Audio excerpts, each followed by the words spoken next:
Hello welcome back to my home kitchen channel.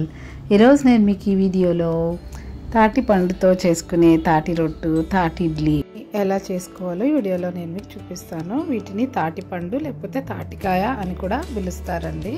అయితే ఇవి ఎక్కువ వర్షాకాలంలోనే మనకి దొరుకుతాయి. ఆంధ్ర, తెలంగాణలో ఇది చాలా ట్రెడిషనల్ రెసిపీ. ఇందులో ఎన్నో పోషక విలువలు కూడా ఉన్నాయి. మన ఆరోగ్యానికి ఎంతో ఇది మేలు చేస్తుంది. ఇందులో ఉన్న ఇంగ్రీడియంట్స్ వీటన్నిటినీ కలిపి పల్ప్ తోటి మనం ఈ యొక్క వంటకాన్ని మనం చేసుకుంటాం. అయితే ఈ వీడియోలో నేను మీకు తాటి పండుతోటి ఒక 2 వంటలు ఎలా చేయాలో నేను మీకు ఈ వీడియోలో డీటెయిల్గా చూపిస్తున్నాను. సో స్కిప్ చేయకుండా చూడండి. ముందుగా ఒక గిన్నె తీసుకోండి. ఆ గిన్నెలో 2 గ్లాసుల వరి నూక, బియ్యం నూకని తీసుకోండి. నేను వీటిని బియ్యాన్ని మీరు కొంచెం నీళ్ళని నేను వీడియోలో చూపిస్తున్నాను కదా, అలా చిలకరించి ఒక 1/2 కప్పు వాటర్, దీన్ని కొద్దిగా కొంచెం వాటర్ని ఒక 1/2 కప్ వాటర్ని వేసి కొద్దిగా అట్లా నేను చూపించాను కదా తడిపేసి మూత పెట్టి ఒక అరగంట సేపు అలా తడిగా ఉండనివ్వండి. అలా నానడం వల్ల నూక చక్కగా మెత్తబడుతుంది. చక్కగా మంచిగా రెసిపీ బాగా వస్తుంది అనమాట. కనీసం అరగంట అయినా సరే నానబెట్టాలండి.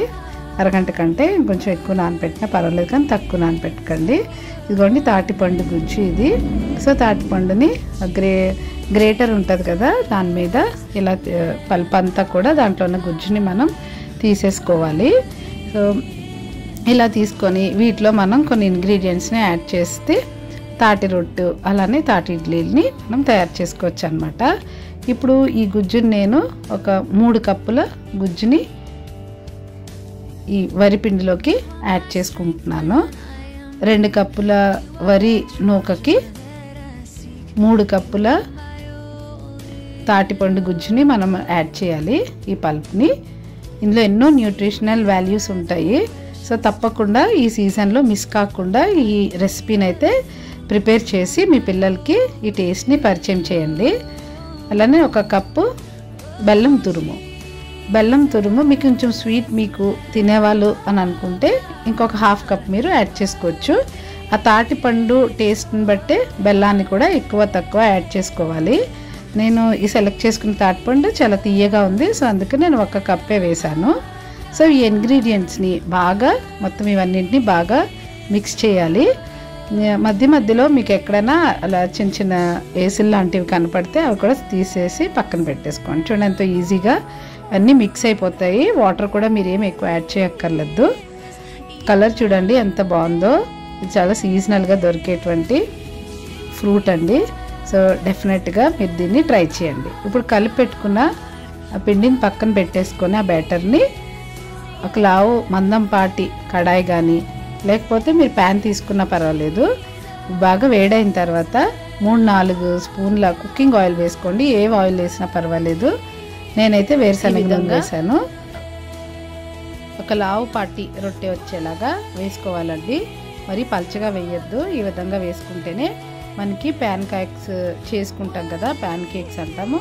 సో అలా వస్తుంది అనమాట. తప్పకుండా మీరైతే ఒకసారి ట్రై చేయండి. ఎందుకంటే ఈ సీజన్ వెళ్ళిపోతే మన నెక్స్ట్ ఇయర్ వరకు కూడా ఈ పండు దొరకదు.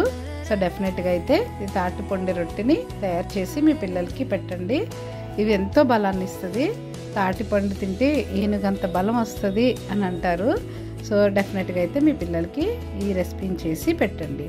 ఇప్పుడు ఆ రొట్టె అవుతూ ఉంటుంది కదా, నేను మీకు ఇడ్లీలు ఎలా చేసుకోవాలో కూడా చూపిస్తున్నానండి. అదే పల్ప్ తోటి తాటిపండు గుజ్జుతోటి. ఎదుగో నేను రవ అయితే 1.5 కప్ రవని నేను ముందుగానే ఇడ్లీ రవని నానబోసి పెట్టుకున్నాను. అలానే ఒక అరచిప్ప కొబ్బరిని తురిమి తీసుకున్నాను. 1 కప్పు బెల్లం. ఇదిగో చూడండి, ఇదైతే 1 కప్పు తాటిపండు గుజ్జు వచ్చింది. దాంట్లోనికి నేను 1.5 కప్పు నానబెట్టుకున్న ఇడ్లీ రవని ఆ నీళ్ళన్నీ కూడా పిండేసి ఒక రవని నేను ఇందులో వేసానండి. ఒక 2-3 సార్లు ఇడ్లీ రవనైతే మీరు వాష్ చేసి 5-10 నిమిషాలు నానబోసుకుంటే సరిపోతుంది. 1 కప్పు తురిమిన బెల్లాన్ని కూడా నేను వేసాను. ఈ తురిమిన బెల్లంని ఇలా వేయడం వల్ల చక్కగా మిక్స్ అవుతుంది. అలానే 1/2 కప్పు కొబ్బరి కూడా వేసాను. కొబ్బరి వేయడం వల్ల ఇడ్లీలో చాలా మంచి టేస్ట్ వస్తుందండి. నేను రొట్టెలో అయితే కొబ్బరి వేయలేదు, ఇడ్లీలో వేసాను. మీకు కావాలనుకుంటే రొట్టెలో కూడా యాడ్ చేసుకోవచ్చండి. ఒక పావు కప్పు యాడ్ చేసుకోవచ్చు, చాలా టేస్ట్ వస్తుంది. ఇప్పుడు నేను ఇందులో ఒక పావు టేబుల్ స్పూన్ యాలకుల పొడి యాడ్ చేశాను, ఇలాచీ పౌడర్. ఇది మంచి సువాసన వస్తుంది. మీకు ఇది ఆప్షనల్ అండి, పూర్తిగా మీకు వద్దు అనుకుంటే స్కిప్ చేసేయండి. ఇంకా ఏమైనా ఎక్కడైనా చిన్న చిన్న ఏసులు లాంటివి ఉంటే కూడా అవన్నీ తీసేసి ఒక మంచి స్మూత్ పిండిలాగా మీరు కలుపుకొని పక్కన పెట్టేసుకోండి. ఇప్పుడు ఇడ్లీల కోసం నేను ఇడ్లీ కుక్కర్ గిన్నె తీసుకొని అందులో 2 గ్లాసులు నీళ్ళు పోసి స్టీమింగ్ కోసం పక్కన పెట్టేసుకున్నాను. ఇప్పుడు ఇడ్లీ ప్లేట్లు తీసుకొని ఆ మౌల్డ్స్కి ఆయిల్ని చక్కగా ఇలా అప్లై చేసుకోండి. ఒక్కొక్క ప్లేట్కి కూడా నీట్గా ఆయిల్ కొంచెం ఎక్కువ ఉండేలాగా అప్లై చేసుకోండి. నేను మీకు వీడియోలో చూపిస్తున్నాను కదా, ఈ విధంగా అప్లై చేయండి. మీకు ఎన్ని ప్లేట్స్ కావాలి, ఆ పిండి ఎన్ని అట్లకి వస్తుందో అన్ని ప్లేట్స్కి ఆయిల్ అప్లై చేసుకొని పక్కన పెట్టేసుకొని మనం ప్రిపేర్ చేసి పెట్టుకున్నాం కదండి ఈ పల్ప్ని, అయితే ఈ బ్యాటర్ని ఇడ్లీ మౌల్స్లోకి ఇలా వేసుకోండి. ఇలా వేసి జాగ్రత్తగా ఇడ్లీ కుక్కర్లోకి పెట్టేసుకోవాలి. మీకు స్టాండ్ ఉంటే కనుక ఆ ప్లేట్స్ అన్ని స్టాండ్ తోటే ఒకేసారి మీరు ఈ విధంగా కుక్కర్ గిన్నెలోకి స్లోగా దించేసుకోండి. ఇంకొక చిన్న రిమైండర్, ఇప్పటి వరకు మీరు నా ఛానల్ సబ్స్క్రైబ్ చేసుకోకపోతే ప్లీజ్ సబ్స్క్రైబ్ మై ఛానల్. మీకు మరీ ఎన్నెన్నో మంచి మంచి రెసిపీస్తో నేను ముందుకు వస్తాను. ఈ విధంగా కుక్కర్ని లిడ్ని క్లోజ్ చేసి చక్కగా గ్యాస్ మీద పెట్టుకొని 15 to 20 మినిట్స్ లో ఫ్లేమ్లోనే దాన్ని ఉడికించుకోవాలండి. కుక్కర్ని హైలో పెట్టొద్దు. ఇప్పుడు నేనైతే ఈ రొట్టె ఎలా ఉందో మీకు చూపిస్తున్నాను. చూడండి, కొంచెం అయితే బాటంలో కొద్దిగా రెడ్గా అయింది కదా, బాగా అది. ఇప్పుడు మనం దీన్ని టర్న్ చేసుకోవాలి. టర్న్ చేసుకునేటప్పుడే దాన్ని చాలా జాగ్రత్తగా చేయాలండి, బ్రేక్ అవ్వకుండా. ఇప్పుడు నేను మీకు వీడియోలో చూపిస్తున్నట్టు దానిపైన ఒక ప్యాన్ పెట్టి మీరు జాగ్రత్తగా దాన్ని ఇట్లా టర్న్ చేసేయండి.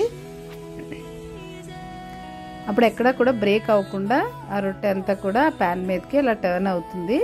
చూడండి ఎంత బాగా వచ్చిందో కదా టెక్స్చర్, కలర్ అంతా కూడా. ఇప్పుడు నేను ఏం చేస్తానంటే, అదే మీరు కావాలనుకుంటే ప్యాన్ ఇలానే పెట్టి దాన్ని కుక్ చేయొచ్చు. నేనైతే ఆ కడాయిలోనే కుక్ చేయాలని చెప్పి దాంట్లోకి నేను ట్రాన్స్ఫర్ చేశాను. ఇలా మీరు దాంట్లోకి జాగ్రత్తగా పెట్టుకొని సర్దుకొని ఇంకొక 20 నిమిషాలైనా పడుతుందండి. అలా అటువైపు కాలాలి కదా, ఇటువైపు అయితే బాగా కుక్ అయింది. సో అటువైపు కూడా బాగా కాలడానికి మనం ఇంకొక 20 నుంచి 30 నిమిషాల వరకు బాగా లో ఫ్లేమ్లోనే పెట్టి ఉడికించాలండి తాటి రొట్టె ఎప్పుడు కూడాను. ఇప్పుడు మనం ఇడ్లీలు అయితే చూపిస్తున్నాను మీకు. ఇడ్లీ అయితే కుక్ అయిపోయింది, చూపిస్తున్నాను చూడండి. ఆ స్పూన్ ఇలా పెట్టి చూస్తే అవి స్టిక్ అవ్వకుండా కూడా వచ్చేస్తున్నాయి, మీకు కనిపిస్తుంది కదా వీడియోలో. ఇడ్లీలు అయితే 20 మినిట్స్లోనే కుక్ అయిపోతాయండి. సిమ్లోనే ఉంచి కుక్ చేసుకోవాలి. ఇప్పుడు నేను వీటిని సర్వింగ్ ప్లేట్లోకి తీసుకుని మీకు చూపిస్తాను. చాలా వేడిగా ఉన్నాయి. సో ఇలా మీరు ఏం చేస్తారంటే జాగ్రత్తగా ఒక్కొక్క ప్లేట్ని తీసుకొని షేప్ అవుట్ అవ్వకుండా జాగ్రత్త చూడండి. ఇలా అంటేనే వచ్చేస్తున్నాయి కదా, పర్ఫెక్ట్గా అన్ని ఇంగ్రీడియంట్స్ కొలతలు అన్నీ ఈ విధంగా చేస్తే చక్కగా వస్తాయండి అట్లాగా. సో మీరు ఒక బౌల్లోకి, సర్వింగ్ బౌల్లోకి ఇడ్లీస్ అన్నింటినీ ట్రాన్స్ఫర్ చేసేసి పెట్టేసుకోండి. తప్పకుండా అయితే ఈ వీడియోని మీరు లైక్ చేయండి. ఎలా వచ్చిందో ప్రిపేర్ చేసిన తర్వాత నాకు మీ ఫీడ్బ్యాక్ ఇవ్వండి. సో నాకు మీ ఫీడ్బ్యాక్ వలన నేను ఎంతో ఎంకరేజింగ్గా ఫీల్ అవుతాను. సో లైక్ చేయడం మర్చిపోవద్దండి. చూడండి ఎన్ని చక్కగా వచ్చినాయి కదా ఇడ్లీస్, ఎంత చక్కగా పర్ఫెక్ట్ షేప్ వచ్చినాయి. ఇందులో ఎన్ని న్యూట్రిషనల్ వాల్యూస్ ఉంటాయండి. ఐరన్ ఉంటుంది, ఫైబర్ ఉంటుంది, డైజెషన్ కూడా చాలా హెల్ప్ అవుతుంది ఇది. సో ఈ సీజన్లోనే దొరుకుతుంది కాబట్టి మీరు డెఫినెట్గా అయితే ట్రై చేయండి. మీ పిల్లలకి టేస్ట్ని చూపించండి. చూడండి ఎంత సాఫ్ట్గా వచ్చినాయో కదా, అయితే సూపర్గా ఉన్నాయండి. టేస్ట్ అయితే అదిరిపోయింది. కొలతలతోటి మీరు తప్పకుండా ట్రై చేసి నాకు ఎలా వచ్చిందో కామెంట్ సెక్షన్లో తెలియచేయండి. మీకు డీటెయిల్డ్గానే ఈ వీడియోని నేను చూపిస్తున్నాను. ఎంత బిగినర్స్ అయినా సరే చేయొచ్చు. నేను కూడానండి ఇది ఫస్ట్ టైం చేశాను. ఇది చూడండి, ఫస్ట్ టైం చేసినా కూడా ఎంత సాఫ్ట్గా వచ్చిందో. అలా గరిటతో ఇట్లా పెడుతుంటే చక్కగా ఇలా వచ్చేస్తుంది. నాకు ఎంత ఫేవరెట్ అండి ఈ డిష్, అంటే నాకు చాలా ఇష్టం. మా అమ్మమ్మ అలాగే మా మదర్ చేసి పెట్టేవారు. సో ఇప్పుడు నేను మా పిల్లలకి ఈ టేస్ట్ని చూపించడానికని చేశాను అనమాట. మీకు కూడా ఈ వీడియోని అప్లోడ్ చేస్తున్నాను, మీరు కూడా చేస్తారనేసి. ఇప్పుడు మనం ఈ రొట్టె కూడా ఎంతవరకు కుక్ అయిందో నేను మీకు చూపిస్తున్నాను. చాక్ తోటి లేకపోతే ఏదైనా ఒక చిన్న దాంతో మీరు దాన్ని మధ్యలో ఇలాగా ప్రెస్ చేసి చూడండి. సో ఇప్పుడైతే చాలా వరకు కుక్ అయిపోయిందండి. సో నేనేంటంటే ఆ బార్డర్స్ ఎడ్జెస్లో రొట్టెని దాంట్ నుంచి వేరు చేయడానికి ఎడ్జెస్లో ఇలా చేశాను కదా, అలాగే చేసి సేమ్ అలానేనండి ఆ ప్యాన్ పెట్టి ఆ ప్యాన్ మీదకి స్లోగా టర్న్ చేసేయండి. ఇలా టర్న్ చేస్తే అక్కడ కూడా ఆ రొట్టె విరిగిపోకుండా చక్కగా టర్న్ అవుతుంది. షేప్ అంతా కూడా చక్కగా వస్తుంది అన్నమాట.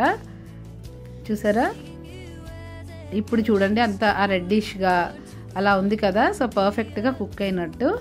నాకు ఇలా ఈ రొట్టె అంతా కూడా ఇలా కుక్ అవడానికి కొంచెం టైం అయితే పట్టింది. కానీ అంతా కూడా మీరు లో ఫ్లేమ్లోనే పెట్టుకుని వీలైనంత లో ఫ్లేమ్లో పెట్టి కుక్ చేయండి. నేను ఇంకా స్టవ్ ఆఫ్ చేశాను, అంతా కూడా కుక్ అయింది కదా. సో ఇప్పుడు నేను ఒక సర్వింగ్ ప్లేట్లోకి తీసుకున్నాను. కొద్దిగా చల్లారిన తర్వాతే నేను దీన్ని కట్ చేస్తున్నానండి. చాలా వేడిగా ఉంది ఇందాక. సో ఇప్పుడు కొద్దిగా కూల్ అయింది. కూల్ అయిన తర్వాత నేను మీకు ఈ కట్ చేసి చూపిస్తున్నాను. ఈ రొట్టెని మనం చూసారా అంత కేక్ లాగా అంత చక్కగా వచ్చిందండి. అయితే రొట్టె అయినా ఇడ్లీ అయినా ఈ తాటి రొట్టెతో చేసుకునేవి చల్లారిన తర్వాత తింటేనే బాగుంటుంది. సో నైట్ ప్రిపేర్ చేసుకొని మార్నింగ్ మీరు తింటే చాలా టేస్ట్ బాగుంటుంది. అప్పటికప్పుడు అంటే కొంచెం చేదు వచ్చేస్తుంది. సో ఎలా ప్రిపేర్ చేశారో చూశారు కదా ఎండ్ వరకు. ఈ వీడియోని మీకు ఎంతో యూస్ఫుల్ అని నేను అనుకుంటున్నాను. So please like, share and subscribe my channel. Thank you so much for watching my video. మరిన్ని వీడియోస్తో నేను మీ ముందుకు వస్తాను. అప్పటి వరకు బాయ్, టేక్ కేర్.